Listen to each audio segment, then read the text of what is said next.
Iba't ibang gimmick ang ginawa ng mga nag-audition para maging bagong miyembro ng kwelang cast ng longest-running gag show sa Pilipinas na Bubble Gang. Silipin ang kanilang mga pakulo, dito sa Starbite sa Tidigata, Tibayan. Daan-daan ang napasugod sa GMA Network. Hindi para manood, kundi para maging bahagi mismo ng isa sa mga palabas nito, ang #1 gag show sa bansa na Bubble Gang. Kanya-kanyang pakulo ang mga nag-audisyon. Meron dumating in full makeup and costume. At may mga nagbaon syempre ng pick-up lines. Algebra ka ba? Can you replace my ex without asking why?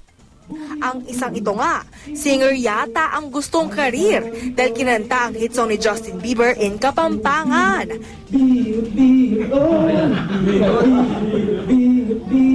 Si Reynaldo David naman, bentahin na raw agad ang pagiging kamukha ni Diego. Pagsakay ko pala ng tricycle sa amin, oy, ayan si Diego sa Bubble Gang. Pero hindi lang mga ordinaryong tao nagbakasakaling maging bahagi ng tropang Bubble Gang.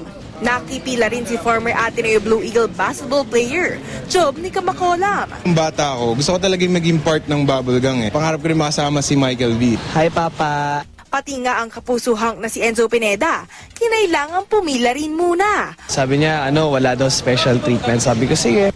Bawat isa sa 10 makakapasok sa shortlist ay bibigyan ng tig-isang pagkakataon na magpatawa sa isang episode ng Bubble Gang.